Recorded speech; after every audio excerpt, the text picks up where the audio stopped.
You found us! If you're watching this, you might be looking for training certifications, workshops, webinars, or conferences that is affordable, accessible, reliable, and commendable. Stellar Training Consultancy Services can help you with your certification needs. From leadership and administrative trainings to general topics, we got it all here.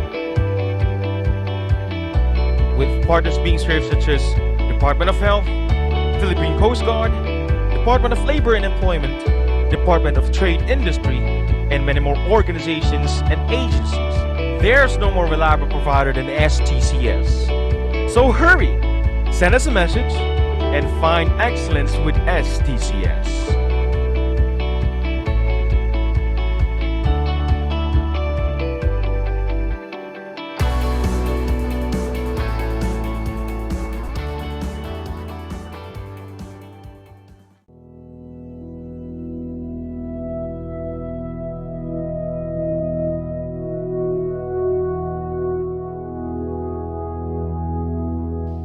Ama namin, pakinggan mo po ang pagtawag namin sa iyong banal na pangalan. Basbasan mo po ang aming pagtitipon at kami kaluguran mo sa araw na ito. Pagyamanin mo po, Panginoon, at maging nakaayon sa iyong kalooban ang aming pagkikita-kita mula sa simula hanggang katapusan. Masalamin nawa namin ang layunin mong dakila sa aming buhay at may sagawa namin ngayon ang aming mga gawain na may kabutihan at pag-ibig sa aming kapwa.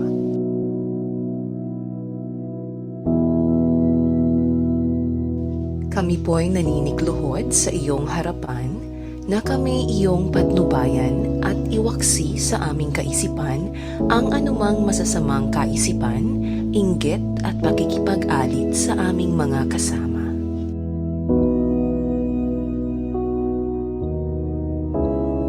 Bigyan mo kami ng sapat na lakas at katalinuhan upang maibahagi naman namin ang aming makakaya sa aming mga kasama sa pagtitipon na ito.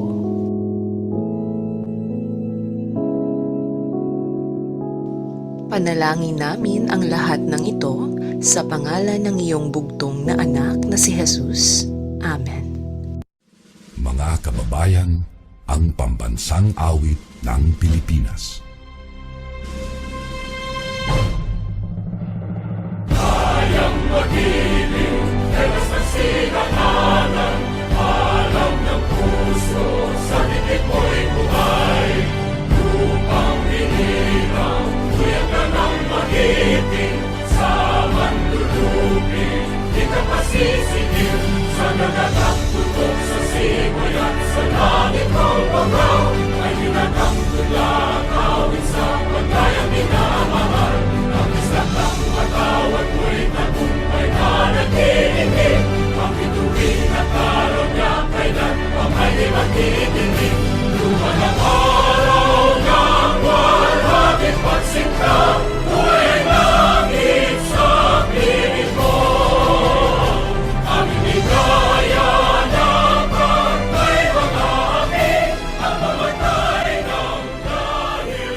All right. Hello, good afternoon. Can you hear me?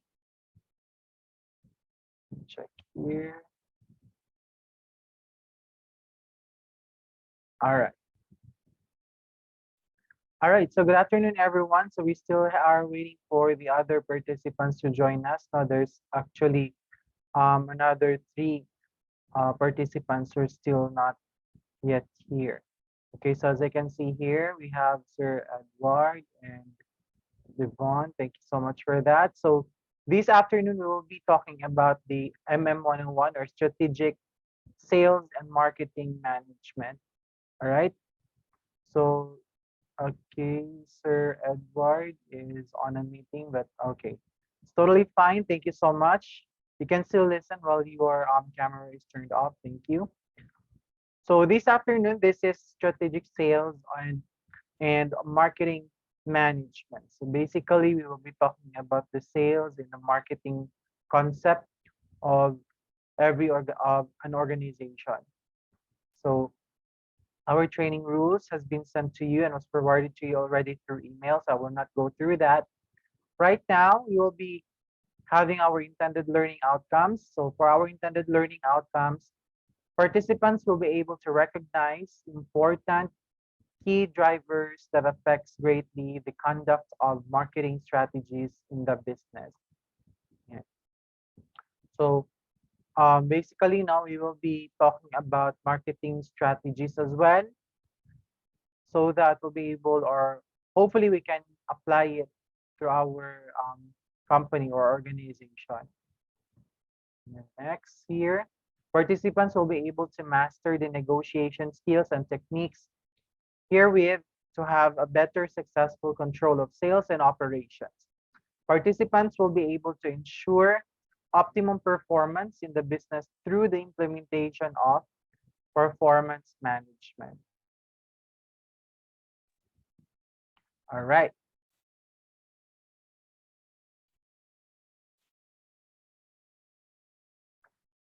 Ayan. So we have a question here. What are your struggles in marketing your business? And you can type in the chat box if you wanted to participate or if you wanted to give out your answers. Ayan. Ayan. So what are your struggles in marketing your business? Some of the companies, no, some of the organizations are actually their struggles are actually um with identifying who their customers are, who their markets are. Usually, when they are going to market their product, or some of the organizations, when they're going to market their product, they will just, market it ng kahit na sino-sino lang. Apparently, when in the, with marketing concept and the concept of marketing, you need to identify first who are interested with your product or your services. You need to identify the affinity of who are those people who are willing to purchase your product or who are willing to take advantage of your services. Yeah. Other struggles might be with the buying power of the people in the society, no, or in the community. There are organizations or business that cannot really prosper because the community where they settled, or the community where they are located, no, their business are located, is not that strong when it comes to the buying power. Ayan, hindi sila ganun kayaman or does not have any means to purchase your products. So we're going to talk about those as well in our topic here. Next question here is, do you already have a marketing strategy in place? And yes, no, kailangan meron tayong marketing strategy in our community or in our company, in our industries, because these marketing strategies will let us know, or will let us have um, or will let us know our capabilities in increasing our profit. Yan. When you are doing a business, hindi naman siguro nagbe-business ka kasi nagpapalugi ka, 'di ba? You are trying to do business, it's because you wanted to increase your profit.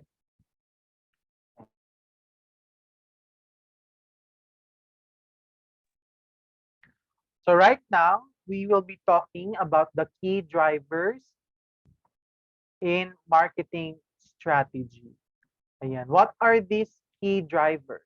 So we have the key drivers here that affects the marketing strategy that you have. The first one is the competition. Next, we have the economic growth and stability. We also have the political trends and the legal and regulatory issues. We also have technological advancements, sociocultural trends. So all of these are the factors that affects your marketing strategy. These are the very concept.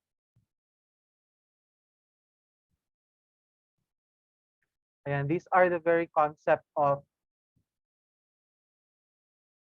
marketing your products or your services, no? Key drivers, bakit ba tinatawag siya na key drivers? Essential element siya. Without this, no, without identifying or studying this, you will not be able to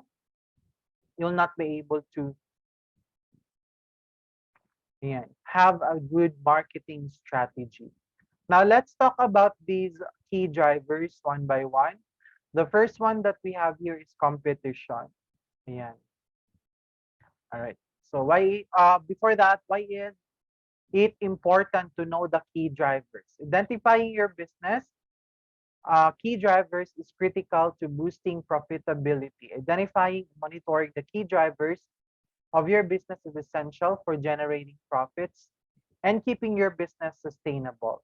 That's why it's critical to discover what they are and if they measurable and if they can be acted upon. Ayan. So kailangan identify natin what are those key drivers that we have.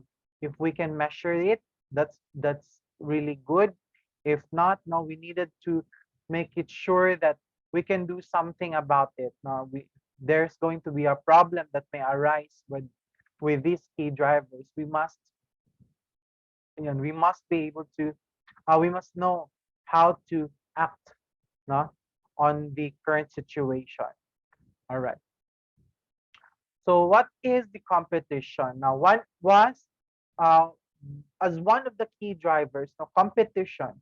How does competition affect your strategy? The behavior of the competitors is a major factor affecting your strategy. In addition to evaluating the actions of your existing competitors, you have to check for new entrants into your market.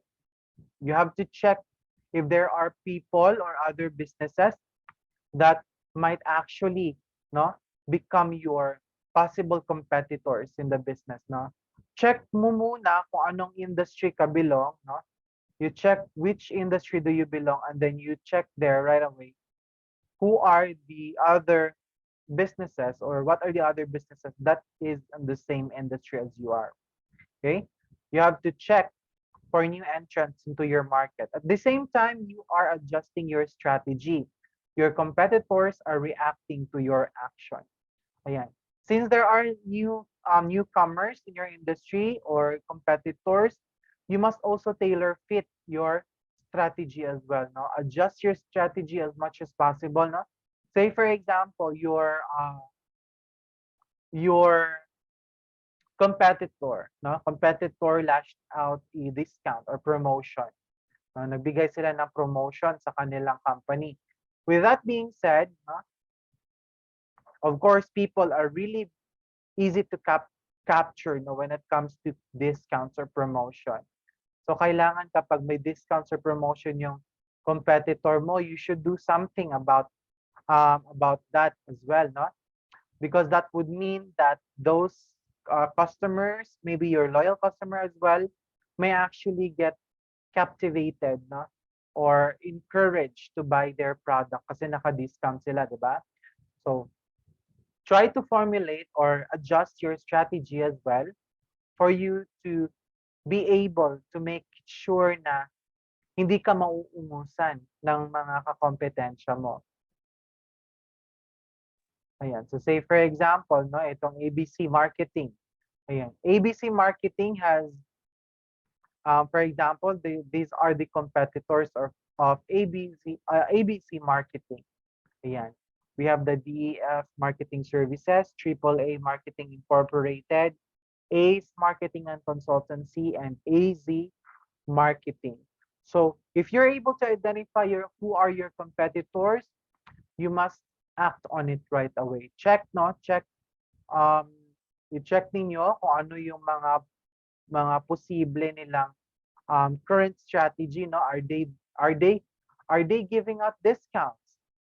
Ayan. Are they doing discounts or no? Ayan. You check it. Oh, upon checking, upon observing this competitor, they are actually doing promotions. Ayan. So if my competitor is doing promotion, my own customer might be lured, no? Baka makuha nila yung aming current customer. Once they try their product, baka magustuhan nila. So I should do something about it, no? So that's the one of the key drivers in marketing, the competition. Okay? Make it sure when there's a new competitor in the market, no? You observe your competitor, you adjust your strategy, and then you formulate another one. Okay? A competitor might make a change to a product or initiate a promotion that impacts customers' perception of value and therefore their perception of price. Ayan. So napapansin ninyo if there's say for example, there's two companies or ayan, two business with the same industry or with the same product offered. Syempre, if company A If company A is conducting or giving discounts, of course, many customers would actually want to join, no? Or would actually want to take advantage of the promotion na meron si company A. Ayan. So pag meron si company A ng isang promotion, so you should do something, no? You should do something right away. Ay, may promotion si company A, baka maungusan ako, baka makuha nila yung customer ko. So you must observe what their promotions are, what their discounts are, what their strategy, para malaman mo kung anong adjustment ang kailangan mong gagawin, no? Kailangan gawin sa yung current marketing strategy. Ayan. So say for example, no, yung binigay natin kanina na mga competitors natin. So these are your competitors. So DEF marketing strategies, sila, sabi nila, we offer 30% of our regular price and a 3 days trial. Ayan, yan yung offer nila, no? Diyan sila unique, yung DEF marketing services, because they are offering 30% off plus a 3 days trial. Ayan. So they are really committed to get customers and then make their customers loyal to them. Apart from that, meron tayong isang competitor dito, si AAA Marketing Incorporated, no? We offer cheaper price and affordable marketing packages to our clients. Say for example, no? Yan yung mga offer nila ni DEF Marketing Services, AAA Marketing Incorporated. Now, you as the company, no? Or you as a marketing manager of ABC Marketing, you must check, no? What are we good at? Saan ba kami magaling? And then what should we do, no? Knowing that these are the things that your competitors are actually offering, no? They offer 30%. One competitor also offer cheaper price and affordable packages. So what should you do about it? So you must adjust your current marketing strategy based on the current offers of your competitors. Ayan. So that's for the competition as a key driver. Ayan. Do not be afraid to mention or streamline your advantages to the market, as it will add trust and interest to your target audience. Use these advantages that you have to set you apart from your competitors. Yan. This will be your unique selling proposition. Yan. So kung naalala nyo dito, no, sinabi natin or tinanong natin, no, what are we good at? Yan. Tignan natin. Let's revisit our values. Let's revisit our transactions. Saan ba tayo magaling? Ayan. If you are able to identify or point out kung saan kayo magaling, that will be your, okay, that will now be considered as your unique, okay, as your unique selling proposition. Ayan. Unique selling proposition. Kapag sinabi natin unique selling proposition, that's your uniqueness, no, when it comes to your selling strategy. Ayan. So now let's let's have here. So this is you, ABC, no? It's ABC marketing. So for example, we have international partnership for our services. For example, no? You as a company, yung leverage ninyo or yung lamang ninyo sa other competitors is that you have international partnership for your services, no? Apart from that, you have pertinent accreditations. So meron kayong mga accreditations. Apart from that, you also provide 24/7 customer service. And you have competitive citations, awards, and recognitions. If you are, no? If ito yung mga, say for example, ito yung na-identify mo na unique, no, or you're good at, you must show it to the customer na, hey, ganito kami, no? We have accreditation. We offer 24/7 customer service. May mga awards na kami, recognitions, no, from different companies. We also have international partnership. Ayan. So even though hindi ka nagbigay ng ng discount or promotion sa iyong competitor, sa iyong mga customer to battle with your competitors, mas nakakalamang ka kasi naibigay mo na you are a trustworthy company. Yan. It doesn't mean na nagbigay ng discount or promotion si company, magbibigay ka na rin ng promotion or discount, no?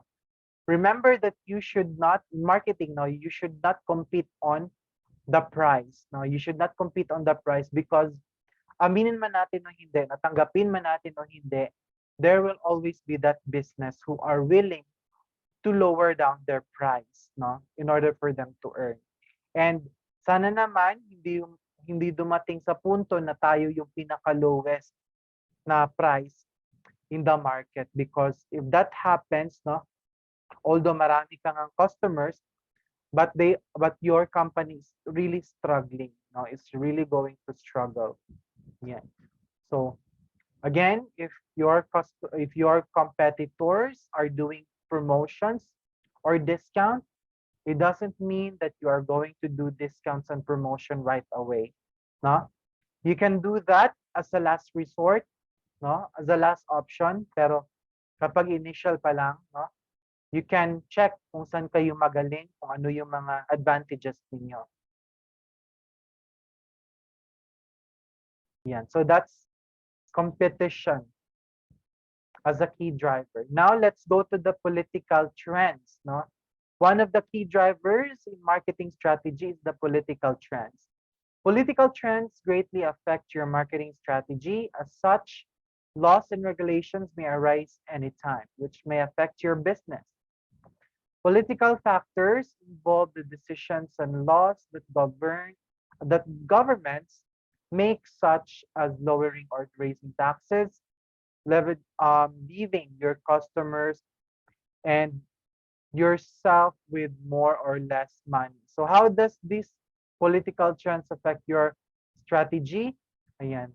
So when we are talking about political trends, now it is really a key driver because there will be laws and regulations that may arise anytime. No, without prior notice, no, there will be laws that might actually be passed on, no, or regulation, executive orders that might actually be passed and may affect your business. So always be ready when for something like this to happen, even though that we cannot really determine when will be the bill be signed or an executive order be given. As long as you are ready, no? Mas maganda yung ready tayo. Yeah. Next key driver is the technological advancement.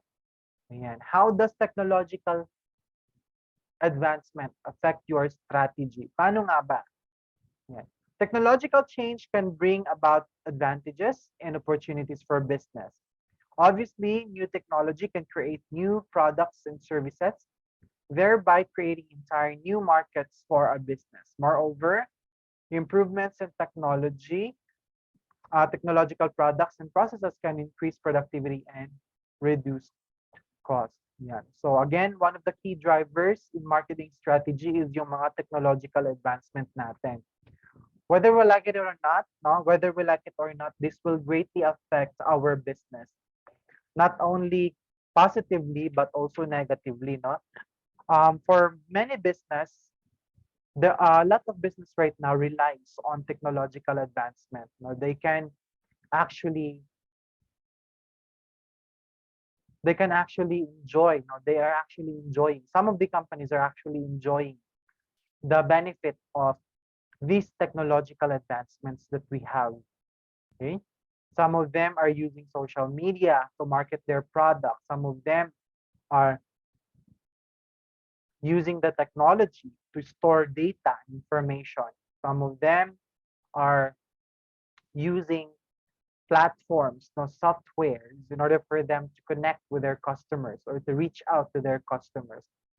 So that is why this technological advancement is a key driver in our marketing strategy. Okay, again, pag sinabi natin key driver, it affects, no? It creates change, no, big impact to your marketing strategy, right? When the COVID-19 struck, it forced societal changes around the globe. Nearly overnight, governments issued orders that limited large gatherings of people, restricted in-person business operations, and encouraged people to work from home as much as possible. In response, businesses and schools alike began to look for ways to continue their operations remotely, thanks to the internet. They turned to various collaboration platforms and video conferencing capacities to remain engaged with their colleagues, clients, and students while working from home offices. Yeah. So as you can see, no, technological advancement may actually positively affect us or negatively affect us. So one of the greatest example um, that we can use, no, as we are talking about key drivers, no, when it comes to technological advancement is when the COVID-19 struck, most of the companies are actually or told to work from home or to do work remotely just to avoid, no, just to avoid the virus. Yeah. Because of the technological advancements, we are able to bring our work at home, no? Instead of working face to face, instead of um, instead of compromising our health or showing ourselves on the office with the possibility of you getting infected, we opted into we got into having work from home instead. No? So that's for the technological advancements. Ayan. So if I may ask our participants, no, um, who are you here are still work from home? Are you doing face to face now?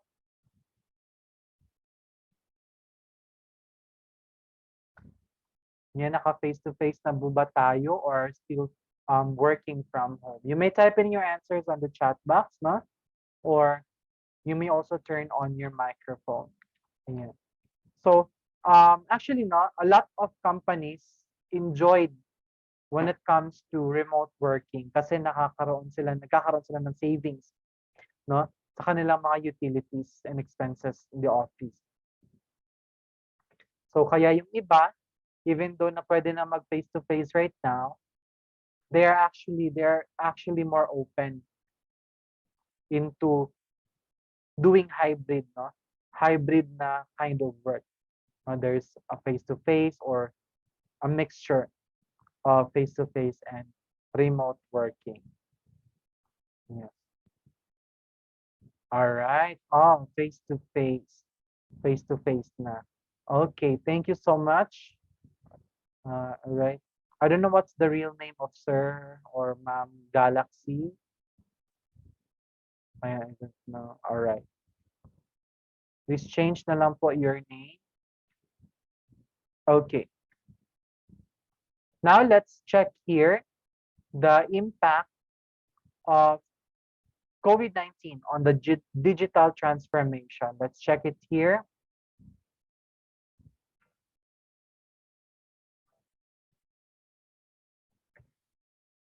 Ayan. Are you able to hear it? Let me just share it again so that I can share to you as well the sound system. All right. So now let's watch this video about the impact of COVID-19 on the digital transformation. At the beginning of the crisis, the focus, quite rightly, was really on business continuity and how can we save costs and so forth. But we see a clear shift so that now the focus is shifting towards innovation. So those organizations that are focusing their digital transformation on innovation initiatives today are outperforming other organizations. So in our panel, we really found that there were two main aspects that related to crisis preparedness. One of them was digital maturity before the crisis. So those organizations that really invested in digital transformation before the crisis, they weathered the crisis much better than those who were not prepared. And related to that, one interesting aspect was exposure to disruption before the crisis, because they had a training ground beforehand. So that really made a big difference to them. Those companies that are maybe a little bit behind on digital, so it's really up to management to kind of push that culture of experimentation, that tolerance for failure, try something new, try something different, on digital or not on digital. Now's the time to innovate.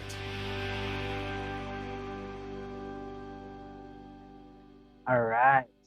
As you may have seen there, no, in the video, impact of COVID-19 in the digital transformation. With the COVID-19, no, with the COVID-19, a lot of businesses were actually able to highlight the use of technology while working. No? Dati-rate, we know, no, dati-rate, it's not very famous that people are actually working remotely, working from home.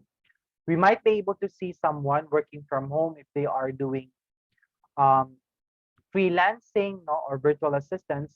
But apparently, for most of the businesses, especially in the Philippines, they are actually really doing business face to face. However, when the COVID-19 struck, there's a big change that happened, a big digital transformation that happened, and it led us into fulfilling the technological advancements era. Yeah.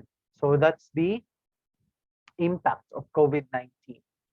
Yeah. Next, we have the economic growth and stability as part of the key driver in marketing strategy. All right. So how does economic growth and stability affect your strategy? How does it affect your strategy? Huh? High economic growth leads to increased profitability for firms, enabling more spending on research and development. Economic stability enables other macroeconomic objectives to be achieved, such as stable prices and stable and sustainable growth. So, yung ating economic growth and stability can also greatly affect our marketing strategy, no? We might not be able to see it right away, but of course, pag may economic growth, as you can see here, okay, if there is an economic growth that is just, okay, so for example, dito, if economic growth, it increases in employment. So if there's an increase in employment, you might, your marketing strategy will also be affected. Also, apart from that, is there's an increase in tax revenue, increase in consumption. So if there's an increase in tax revenue, you might need to also change the prices that you have, no? In order for this to tailor fit the current buying power of your market or your customers. Next, increased consumption. No? Pag may economic growth, posible na meron talagang increase in consumption. That is why merong mga kakulangan sa supply minsan, no? Because we are not able to reconsider that every now and then our economy is actually growing and there's an increased consumption in that matter. Okay, fall in underemployment, increase spending on public service, and encourage investment.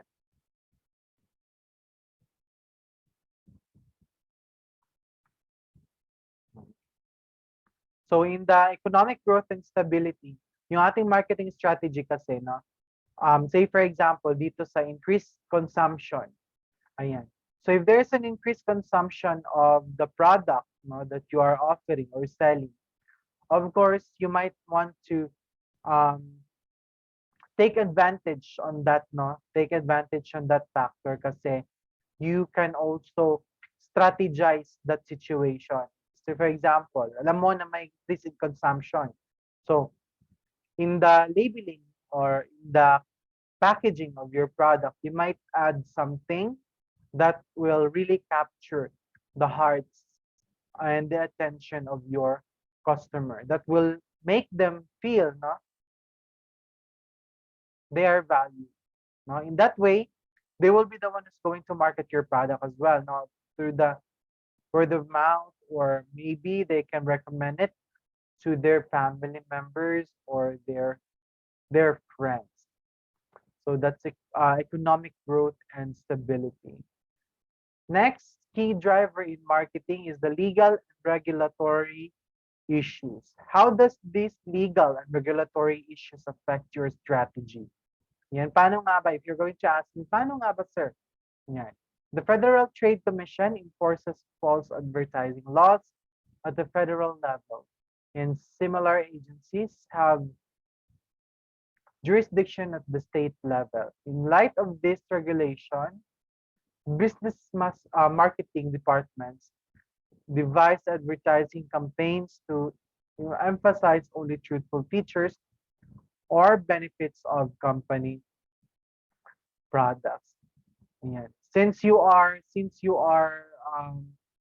doing business, it is really empirical that you are going to follow legal and regulatory issues. No, that is for you to avoid litigation or yung makasuhan ka, diba? So, say for example, what are the regulatory issues?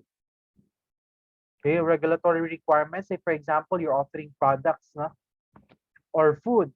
Ayan.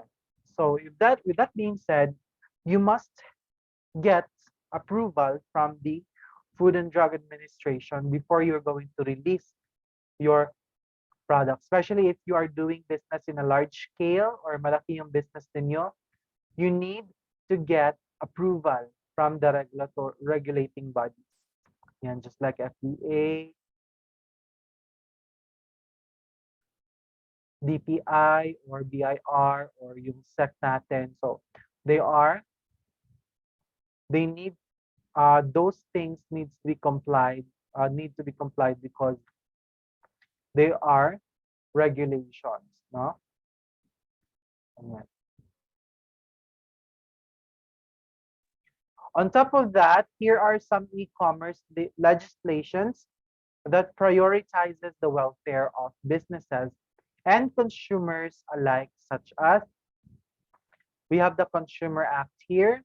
We also have the Data Privacy Act, Online Consent Regulation, Cybercrime, Cybersecurity, Returns and Refunds Policy, Shipping and Delivery Policy. So if you're doing business, especially in this era right now, no, in our generation right now, pwede na tayong mag-conduct ng business at mag-market ng business online, no? But it doesn't mean that you have the freedom to post online whatever products you are offering. You're not going to follow certain rules, no? In marketing your product online, you must consider not violating this legislation, no? The Consumer Act. Okay, we also have the Data Privacy Act. If you're collecting information from your customer, make it sure that it's a secured way of collecting the information of your customer, and you should not use this information of your customer into some other uses. Also, online content regulation, make it sure that your online content is free from any explicitity or any abusive contents, no? Cybercrime and cybersecurity, yan, part of complying to the legal and regulatory issues is taking into notice or consideration existing cybercrime and cybersecurity policies that we have. And one of the most important things as well is yung ating returns and refunds policy. Yan. In business, we cannot really deny, we cannot really avoid this from happening, no? Yung mga returns, may mga gustong magpa-refund, and that's totally fine, no? Just make it sure that you already have your returns and refunds policy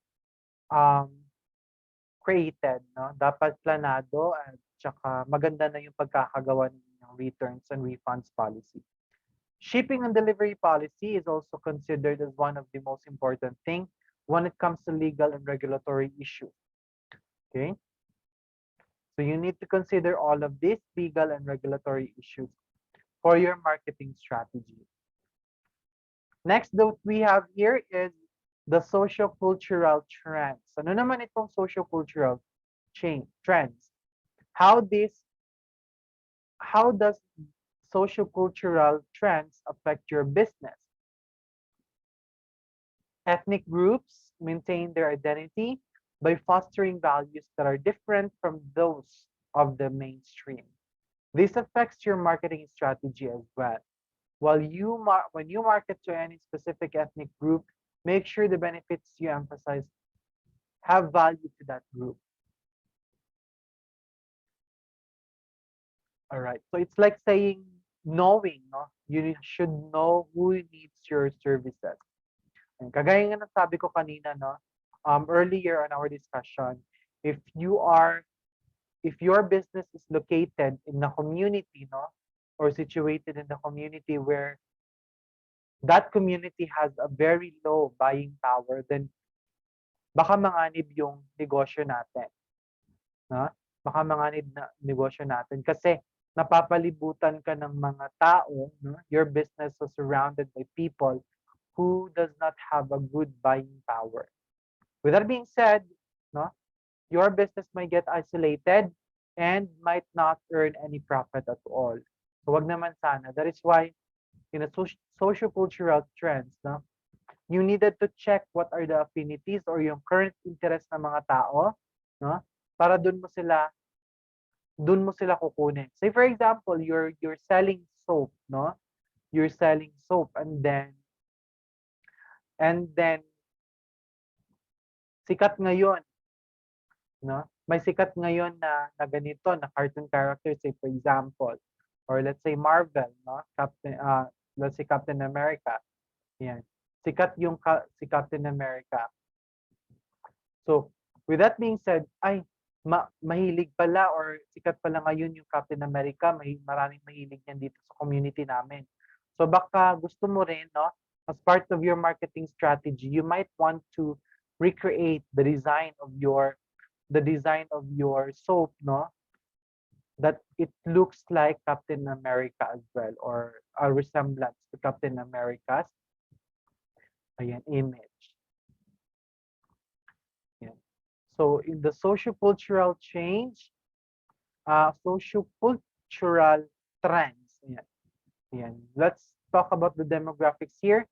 Okay, in planning your marketing strategy, you must make sure who you are targeting through demographics mapping. Tignan natin. We map out what are the demographics mapping that we have. The age, the interest, the culture and history, the educational background. So you check that. In Facebook advertising, this marketing step will help you and Facebook determine your audience affinity. Ayan. Kapag sinabi nating affinity, ito yung interest.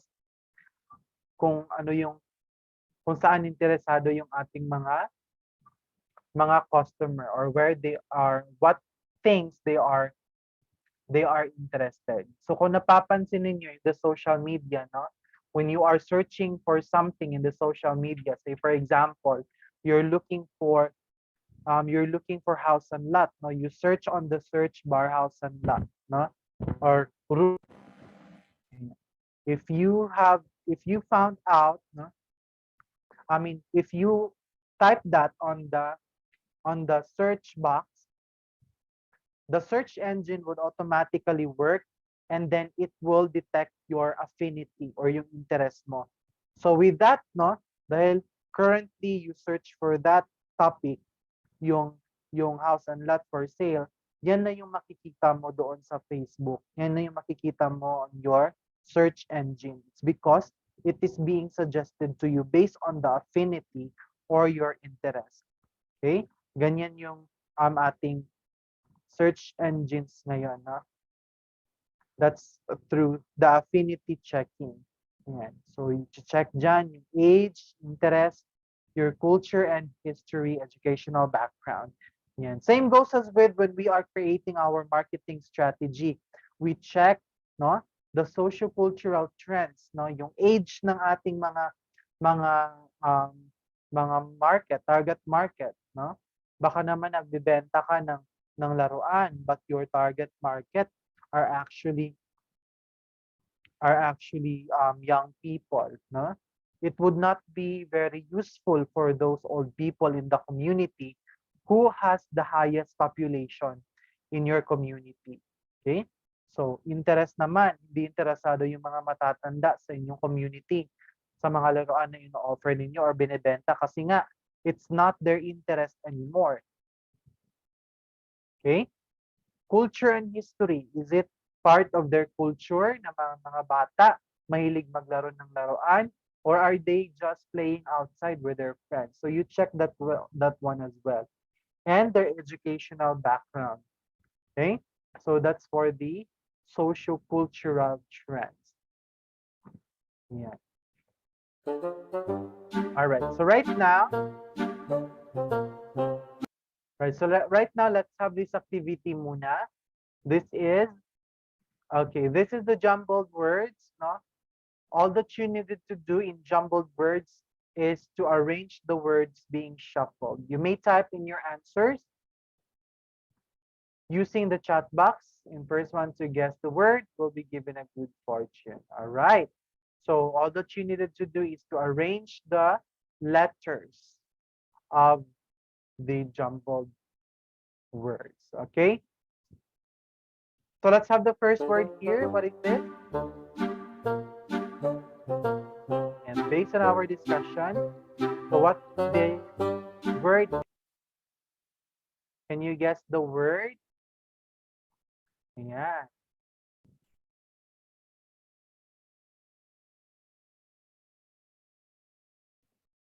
What word is this? And again, you may type in your answers on the chat box or on the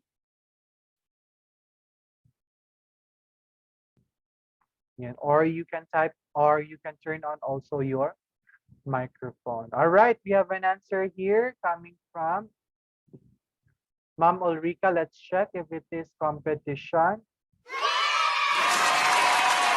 All right, the word is competition. Awesome. Thank you so much, Ma'am Ulrika. We have the next word here. The next word that we have is, what is this?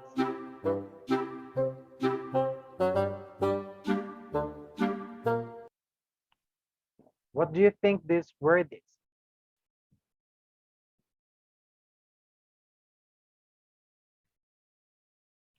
Ayan, we have from Sir Jonathan. Let's check taxes. All right. Awesome. Thank you so much, Sir Jonathan, for your answer. The next one that we have here, what word is this?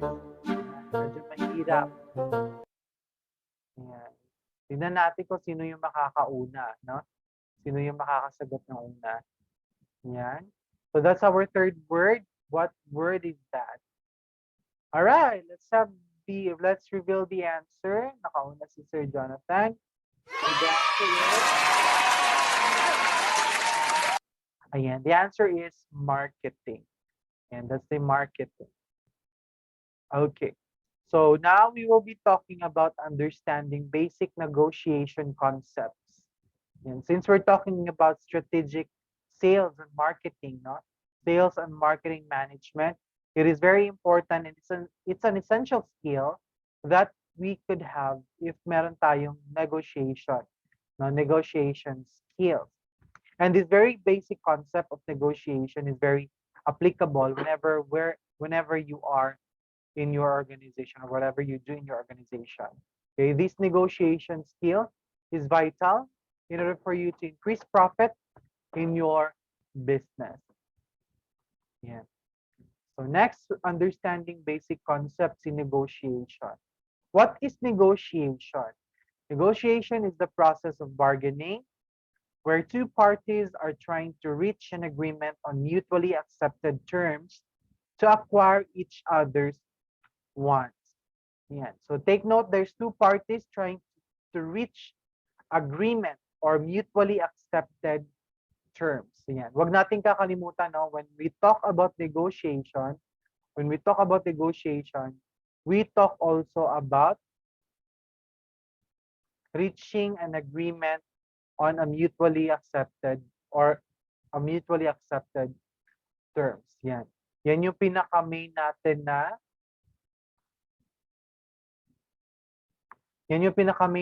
goal when we are doing negotiation. Okay? To reach an agreement on a mutually accepted terms, meaning both of the parties agree to have such terms, no? Okay? So negotiation is a dialogue between two or more people or parties intended to reach a beneficial outcome. And beneficial outcome over one or more issues where a conflict exists with respect to a list of these issues. Ayan. So take note of the highlighted things there. Reach an agreement on mutually accepted terms and beneficial outcomes. So when you are doing negotiation, hindi pwede na ikaw yung nakakalamang, di ba? You're negotiating because both of you wants to get something, no? Both of you want to get equal parts of the cake. Meaning, dapat pantay-pantay kayo ng mga benefits na makuha when you are doing negotiation. Okay? So in negotiation, we have these reasons why we negotiate. The first one is the compromise, to make a compromise. Second one is to settle an argument. Yan. If you are having conflict with someone or, having an argument with someone, this negotiation skills can actually help you with settling your argument. Next is to reach a mutually beneficial agreement, to avoid further damage, to gain something, or to create or foster relationship. Yeah. So those are our purpose of negotiation. Negotiation requires involvement of two or more parties. The first nature, no, these are the nature of negotiation. Okay? Negotiation first, no, para matawag natin sa negotiation, it requires involvement of two or more parties. Dapat may dalawa or more than that na parties involved. Negotiation requires effective communication. Of course, you will not be able to negotiate or influence other people, no, to buy your product or services pag wala kang negotiation skills. If you don't know how to talk, if you don't know how to communicate with your people, no, they will be having hard time for that matter. Negotiation requires flexibility. Of course, negotiation is a win-win concept for both parties. Ayan. Let's emphasize the word win-win, no? Meaning, equal parts siya, di ba? So when you do negotiation, it should be always either win-win or lose-lose. Yan, hindi pwede na yung isa mas malaki yung nakuha niya na porsyento kumpara sa nakuha mo na porsyento. So for example, kapag naghahati kayo ng cake, di ba? Dapat pantay-pantay. Kung ilang tao kayo, ganun din kadaming slice. Apparently, no, meron talagang mga tao din na sa Kim, no? And they cannot really share what they have, no? Negotiation is a process and not an event. You take note of that. It is a process, meaning you should follow it, and hindi siya dumarating lang. It's a process and it might happen. Negotiation involves respecting the other party's opinion or suggestion. All right, so these are the nature of negotiation. Okay, we negotiating with these four elements here.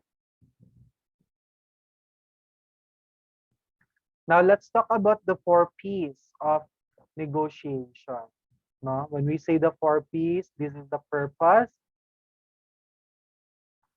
the plan, the pace, and the personality.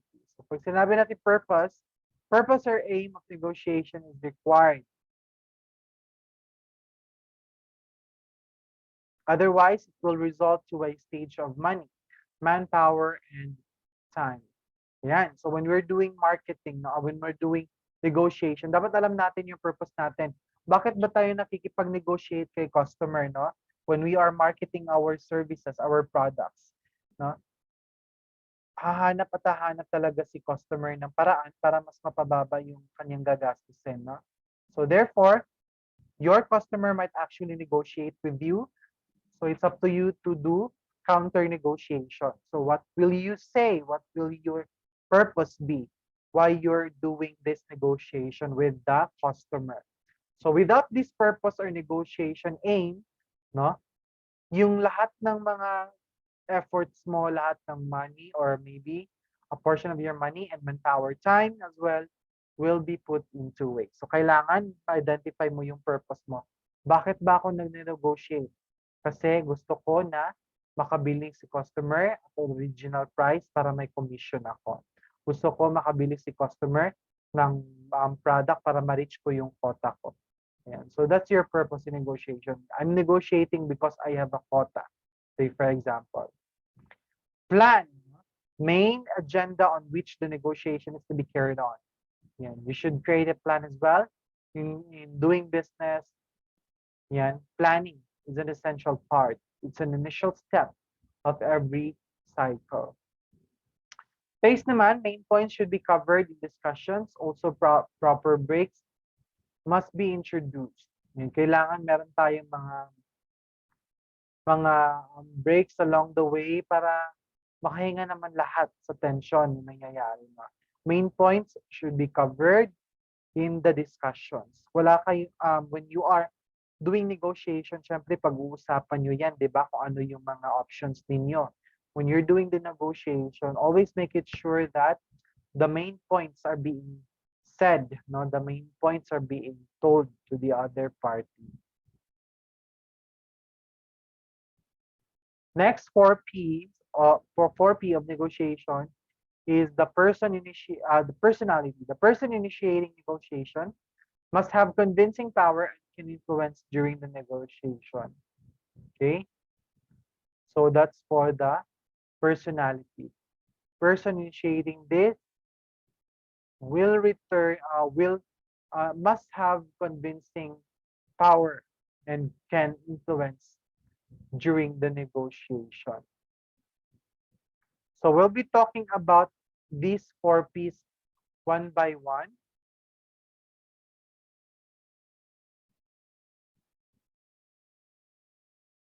And we'll be talking about these 4Ps one by one.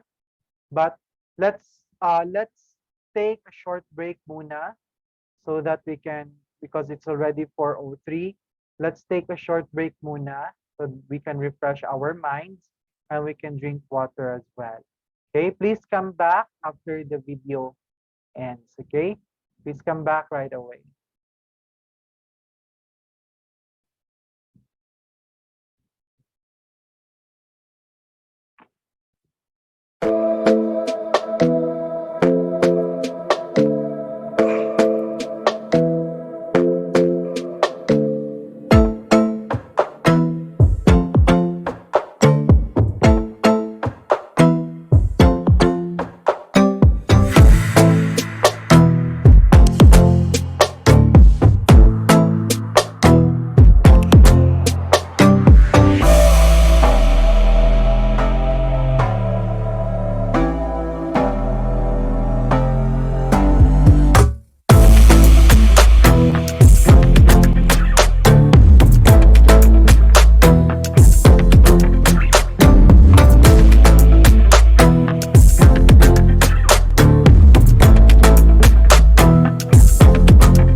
All right, thank you so much. So are we all back? So thank you so much for that. Let me just go ahead and share to you my screen again. All right, so we will be having a continuation of our discussion for the 4 Ps of negotiation. So we still have a lot of topics that we will be discussing, no? So for the place, 4 factors affecting the negotiation. We have the place, time, attitude, and the subject factors. So first thing that affects the negotiation is the place, no? Familiarity of the place. Yan, nabubulo na ako. Yan, place or surrounding helps in boosting your confidence during the negotiation process. And when you're doing the negotiation, make it sure that you are familiar with the place that you're doing the negotiation with. Huh? That adds up or that boosts your confidence during the negotiation. Unlike in many negotiations that would happen, no? Negotiations. I don't know if you are very familiar with this kind of scene, no? Na nakikita natin sa mga teleserye na kapag kinidnap yung kanilang anak, no? Tapos makikipag-negotiate yung kidnappers sa mga parents. Yung kidnappers is they will let you know about a place. They will give you a place kung saan sila familiar. And kung ikaw naman yung parents, no, you will be afraid of the place kasi you're not familiar with the place, no? But for on the side of the kidnappers, they are very confident about the place, no? And that adds up to their advantage during the negotiation process. Yeah. So the same as well with doing the negotiation in marketing and sales, no? When you're doing negotiation probably with your clients, your customers, you should make sure that the place is familiar to both of you. Hindi pwedeng ikaw lang din no, makaka-familiar niyan, no? But of course, you should consider if your customer likes this place or not, no? So you should consider that one as well. Another one is the time. Yeah. Time should be adequate for smooth exchange of ideas and securing agreement before it's too late. Ayan. There should be enough time for you to discuss matters which you can agree upon when you're doing the negotiation. And make it sure with the time given, for example, you were given 1 hour to do the negotiation, or let's say, for example, 30 minutes to do the negotiation. Of course, you as a marketer would also pitch for the products that you have or services that you are offering.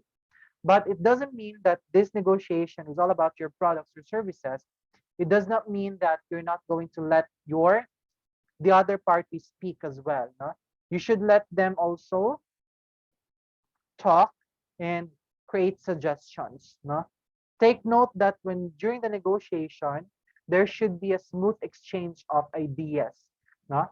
So that your agreements will not be, or the agreements or the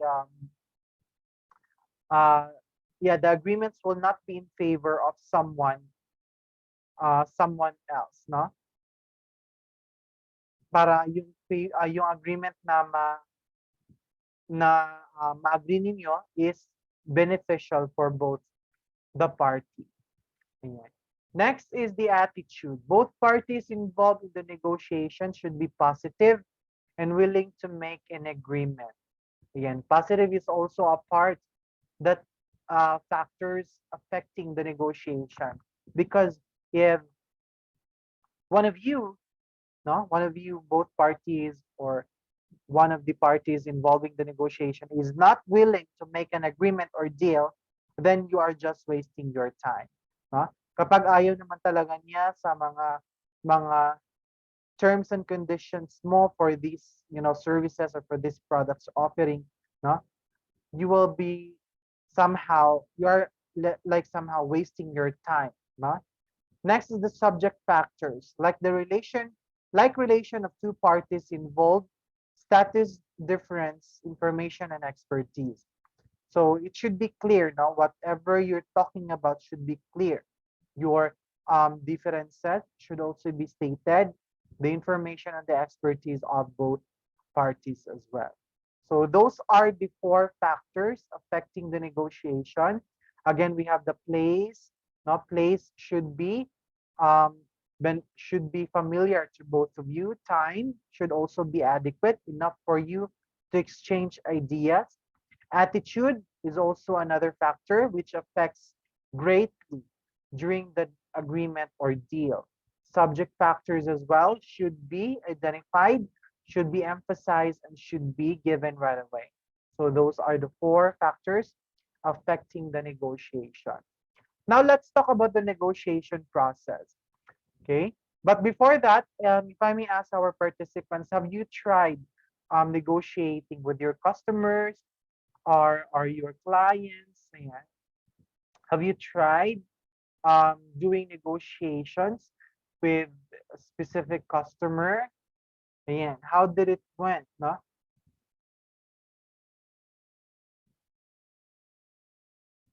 Sometimes negotiations can really be hard. No? Sometimes we cannot really ace the negotiation, especially if the customer is somehow hesitant already. But with a lot of techniques, now with a lot of techniques, a lot of familiarity, we are able to really, turn the tides, turn the table, and make the customer, see the brighter side of our offer. No? So who among you here have you tried to conduct a negotiation? Sir Jonathan, Sir Edward, Ma'am Ulrika, negotiation with your customer or your clients. Yan. So basic negotiation, no? Mga basic negotiation lang. Sir, pwede bang ganito? Ayan. Kahit na tayo, 'di ba? Kahit na tayo when we are buying, no, products from the market, we oftentimes bargain prices, no? Pwedeng ganito na lang, pwedeng ganyan na lang kasi ganito lang ganyan. Ayan. We state our reasons and then the seller, no, or the business owner would also negotiate to us. Okay? Kunwari sasabihin mo 300 na lang and 350 na lang. Ayan. Tapos sasabihin naman ng ng seller, naku sir, malulugi na ako 340. Ayan. So it's up to you to come up with how you are going to do the negotiation. And yes, there is a basic negotiation process or stages that we really needed to be familiar in order for us to be successful in our negotiation. Yeah. So the first step here or process is the offer. Ayan. Offer, basic negotiation step. The first one is offer. The second one is counter offer. The third one is the concession. Next, we have the compromise and the agreement. Yan. So yan yung basic negotiation step or procedure natin, no? Offer, there's an offer that's going to be given. Of course, another offer, which is a counter offer, will be given to both parties. Yeah. Then you do the concession, you do compromise, and then you come up with an agreement. Let's talk about it one by one. When we say offer, it's the first proposal made by one party to another party in the negotiation. Ayan. Sir, bilhin mo tong libro ko. Bilhin mo tong libro na binibenta ko 500 pesos na lang. Ayan. Counter offer. Offer made by the second party to first party or opposing the offer against the first party. Ayan. Pwede mo sabihin, no, if ikaw yung sinabihan ng seller na ikaw yung pinagbentahan ng 500 pesos worth of book, sasabihin mo, naku, napakamahal naman, pwede ba 400 pesos na lang? Ayan. So that's a counter offer. You said 400 pesos na lang. So that's a counter offer. Then the concession here, it's the increase or decrease made in the offer or change in the idea. And we also have the compromise here. Sacrifices are made by both parties. And the agreement talks about the both party agreeing to a decision and should be beneficial to both parties. Yeah.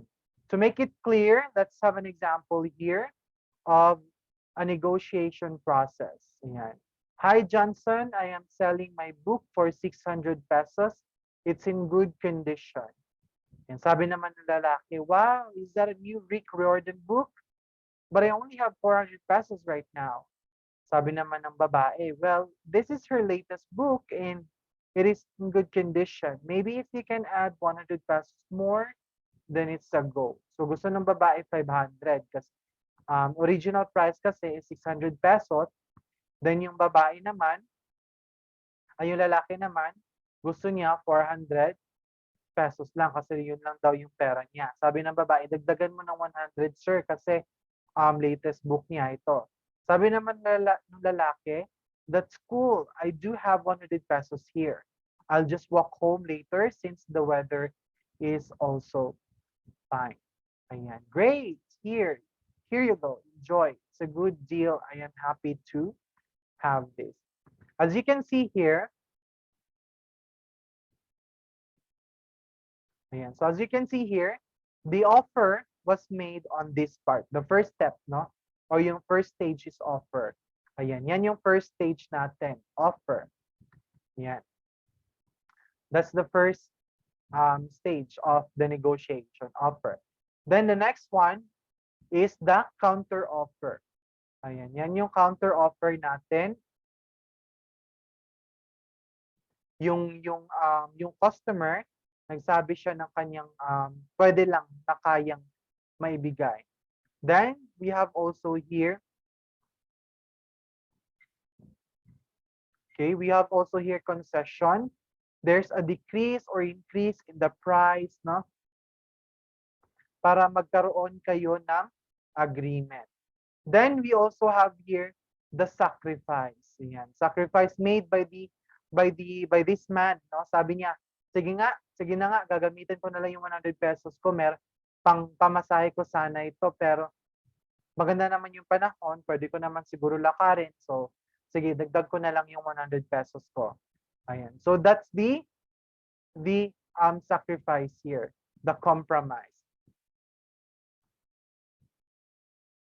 And on this part naman is the agreement. Ayan.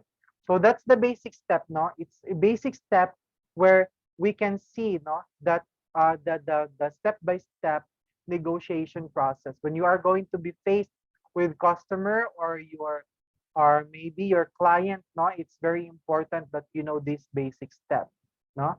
This is part of how you are going to pitch in your sales, no, your sales, or how you are going to market your product as well. Okay. And next we have here general results of negotiation. Ano ba yung desired results natin na negotiation? If we're doing the negotiation, of course, it's either lose-lose or win-win yung ating results. Hindi pwede lose-win, no? Kasi when we talk about negotiation, it means that both parties should have equal parts, no? Should have equal parts in the cake of the negotiation. Hindi pwede yung isa is lamang, hindi pwede yung isa is kulelat, no? Just as when we are doing negotiations in labor relations, no?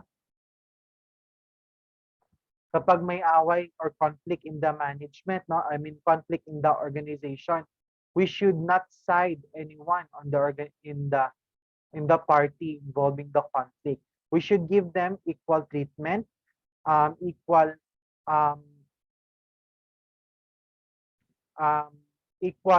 consensus of what the solution should be, no?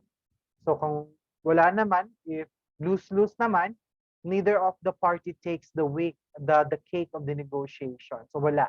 Everything, no, in the negotiation is a failure. Walang may gustong mag-come up ng agreement. Win-win naman if both of you takes an equal part of the cake in the negotiation. And only these two are the general results of the negotiation that we desire. No? It's either lose-lose or win-win. Either of the two, no? Basta negotiation. Yeah. Results, relationship, and outcome. Here's the relevance. Do you care about the outcome or the relationship? So in the negotiation process, there's actually three factors that we wanted to take care, no? Two major factors are the relationship and the outcome, and one factor na ating inaasam-asam is yung result, no? So let's check here. In the accommodating negotiation, there is a high relationship, okay, high relationship here, and low outcome. So mataas yung relationship ninyo when you're doing the negotiation, you're able to maintain the relationship with the person. Apparently, the outcome is low, no? So, masasabi natin na this is some type of negotiation na kunwari nagbebenta ka ng cellphone. Tapos yung relative mo gustong bilhin yung cellphone mo pero sa friendly price, no? Sa family price lang. So, yes, pwede mong ibenta sa kanya in order for you to maintain the relationship, no? However, the sale, no, the profit that you will be getting is not that of what you have expected because it's lower. Yan, it's low, no? So the result of that matter is lose-win, no?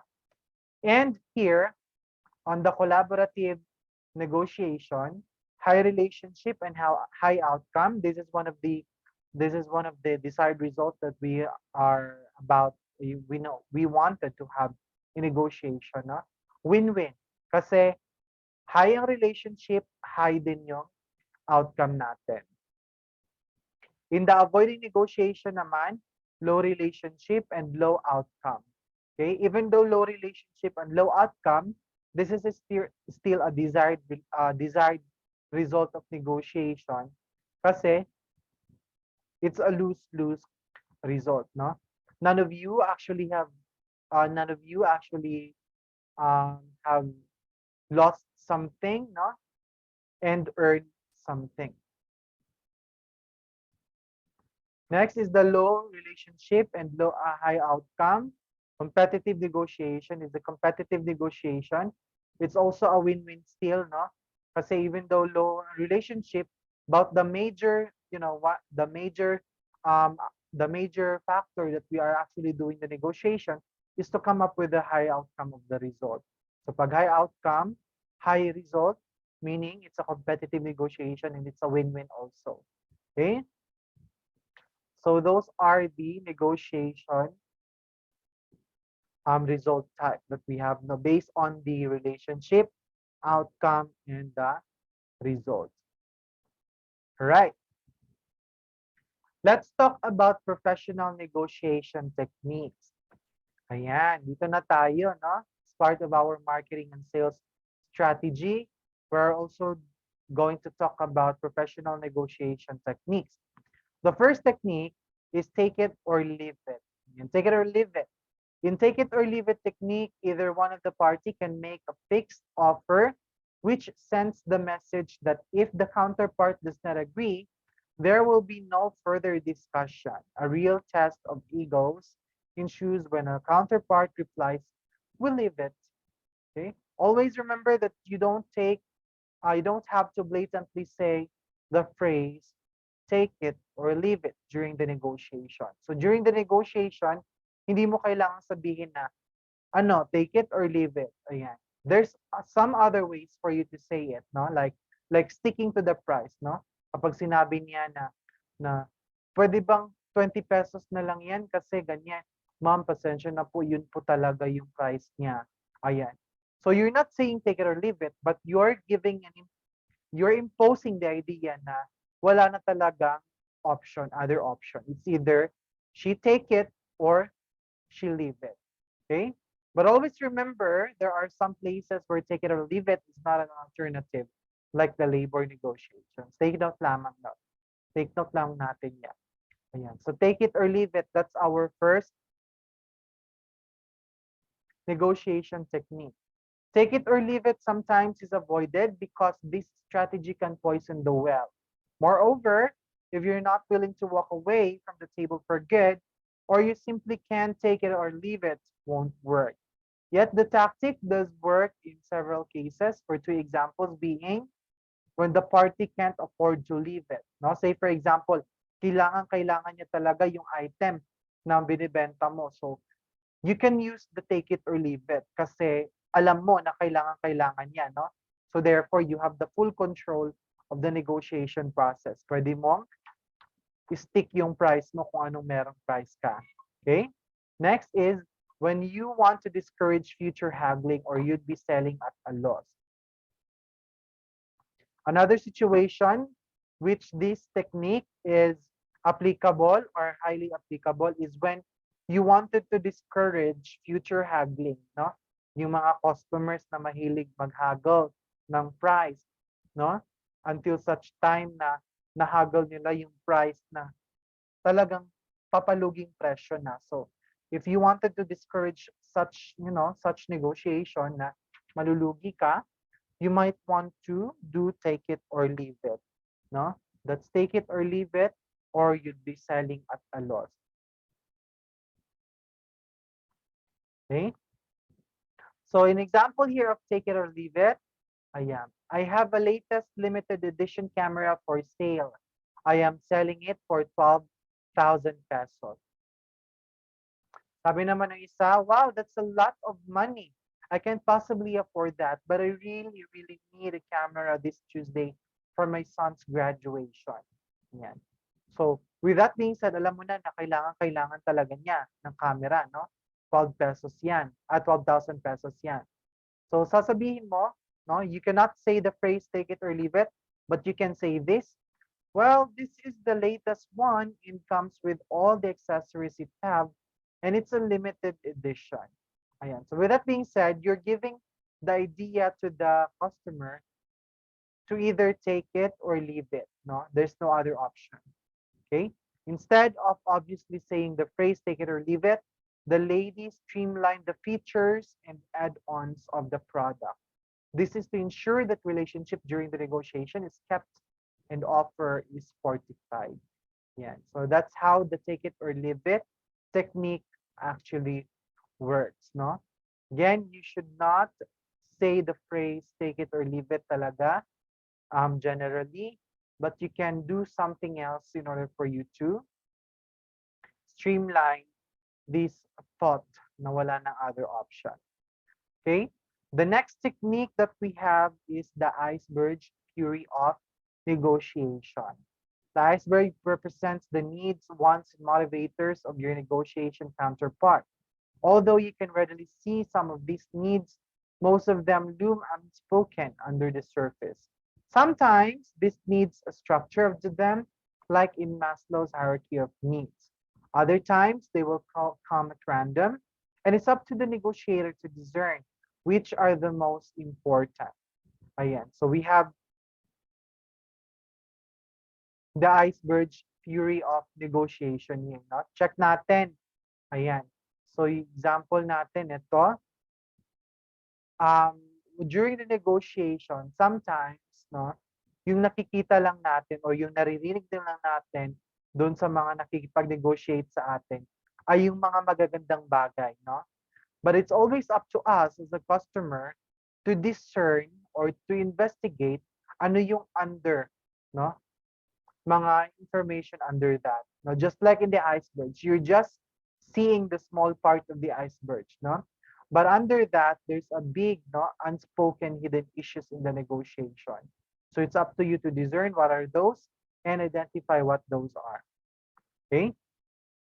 So if you are the one making an offer, there will be things that you might not want to disclose in order for the party to bite your offer. So kapag ikaw naman yung nagbebenta, no, may ibang mga hidden issues ka na hindi mo sasabihin kasi if you're going to say that, syempre sino ba namang bibili niyan, no?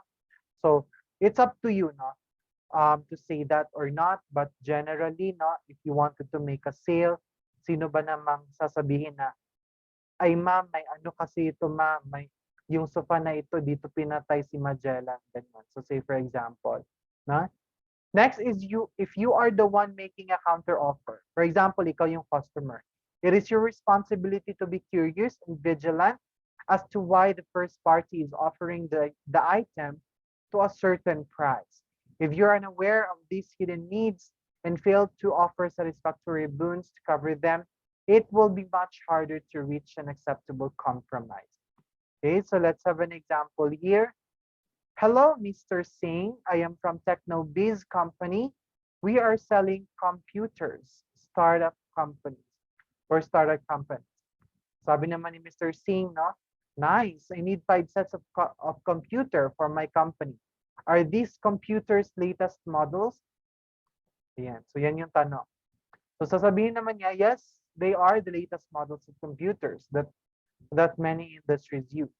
But the hidden fact is that the computers are latest models, but they are refurbished units, no? Meaning, yes, they are latest, but they are refurbished units or yung mga sinaoli na mga units at saka minodify.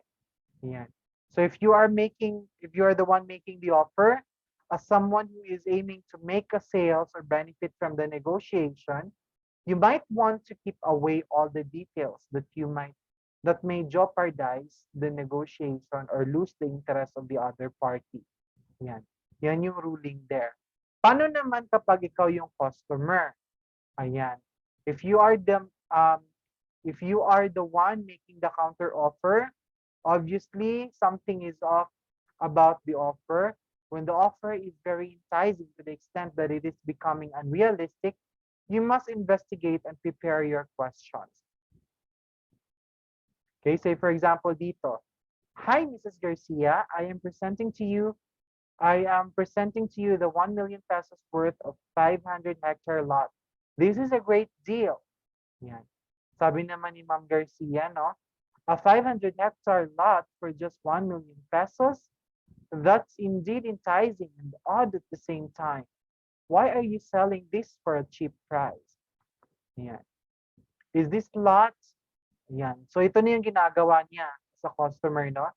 In part of the iceberg theory of negotiation is to investigate bakit napakamura, 500 hectares yan, no? Bakit napakamura?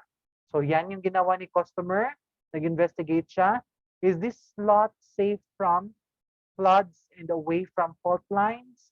Does this offer come with a clean title? Ayan. So you check, no, as a customer, that's your responsibility to check or to investigate what are these hidden issues in the negotiation. Okay. Next is the boogie strategy. The boogie strategy is in essence telling your counterpart, that's all I got. Ayan. Dito magaling yung mga Pinoy, di ba? Dito magaling tayo. Yung sasabihin natin na yun na kasi yung pera ko. Ayan. In the context of negotiation, the term boogie refers to a target, a false target, or a decoy. A boogie negotiation strategy involves pretending that an issue is of no importance to you is very important. Later, you give up on the issue in exchange for concessions. Okay, say for example dito.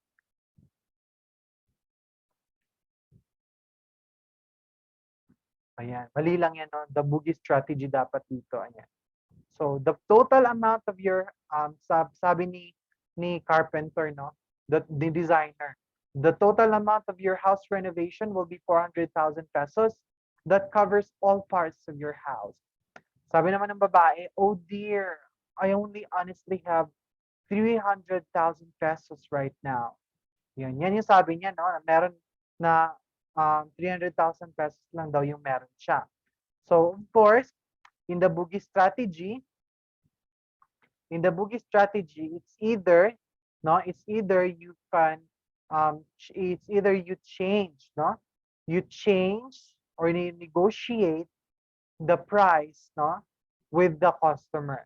So sabi naman, yun, parang mali, no? So pwede mo sabihin dito as a designer, no, na, oh, since you only have 300,000 pesos, we can still renovate your house, but we will no longer include the roof and the kitchen in the renovation. Okay? So you come up with a good, no? You come up with a good concession, no? Between you and the customer, no? Mag-uusap kayo what works on her budget, no? 300 pesos ka lang, lang kasi yung meron ka, ma'am. So, i-renovate natin yung bahay mo, but hindi na natin i-cover yung kitchen mo. Hindi na natin isasali yung, yung roofs ninyo. Okay? So, that's for the boogie strategy. Okay? Now, if I may ask our participants for this afternoon, no? If I may ask you, which of this strategy do you think is best, no? Or do you think works for you? Is it the take it or leave it? Is it the iceberg's theory of negotiation? Or is it the boogie strategy? Ayan. Is it the iceberg theory? Or the take it or leave it? Or the boogie strategy? Ayan. Can you please let me know on the chat box?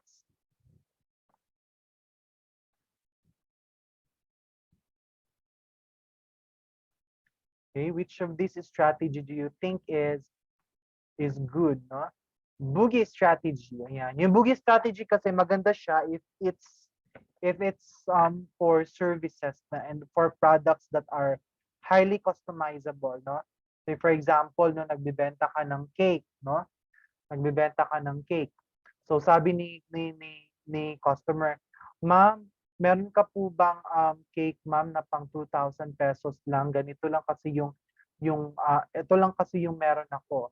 So, yes, ma'am, meron po kami, ma'am. Meron po kaming 2,000 pesos na cake, no? Pero walang ganito, plain lang. Parang minimalist na cake na lang. Ayan. So, other than that, no? Pwede talaga yung boogie strategy. Ayan. Bakit po boogie strategy yung sa'yo, Sir Jonathan? If you don't mind me asking, okay, you may also turn on your microphone if pwede. Okay, bakit are you planning also to use this in the future? No boogie strategy. Naalala ko, kadalasan kasi sa mga Pinoy, yung boogie strategy talaga yung mga ginagamit natin, no? Even when we are asking for makeup service, no? Sa mga prom, no? Pwedeng magpa-makeup sa'yo, 300 pesos lang, ayan. Kaya binabarat yung makeup din, no? Kaya nagiging parang clown yung mukha mo kasi binabarat mo yung presyo. Ayan. Kasi yan din lang yung katapat ng presyong binigay mo, 'di ba? Ng perang binigay mo. Ayan. So yes, how about the others?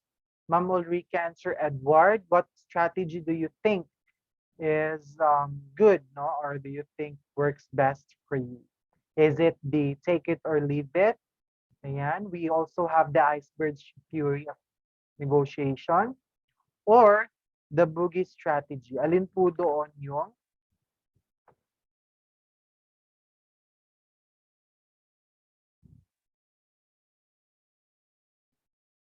Ayan. Alin po doon yung pinaka the best? Do you think? Sabi ni Sir Jonathan kasi sa kanya is boogie strategy. Boogie strategy. Well, for me, no? For me, it's also going to be boogie strategy. But if I'm going to level it or if I'm going to rank it, no? I would go as a customer, no? As a customer, I would go for the I would go for iceberg theory of negotiation kasi in that way I'll be able to know what are the issues, no, na binibenta.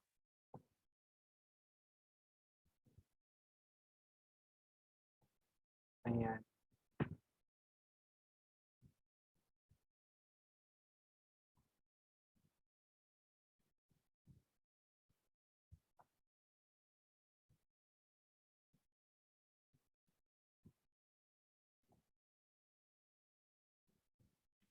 All right. So there's actually a lot more of professional negotiation techniques that we can actually use, no? But these three negotiation techniques that I presented to you are the major techniques that you can use when it comes to doing negotiation with your customers or your clients, no, in the sales and marketing concept. Yeah. So that is actually the last part of our discussion. If you wanted to take part of more of our discounted training programs with certificate, you may visit our Facebook page, check our upcoming trainings there. Also, you can email us on our emails flash on your screen and visit our website. Okay, once again, this is the Strategic Sales and Marketing Management. I am your speaker for this afternoon session, Jeremy Hidalgo. So it's already 4:49. Do you have any questions with regards to our topic po?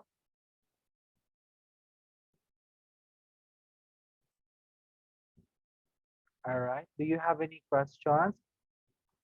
Hello, Sir Edward. I love the color.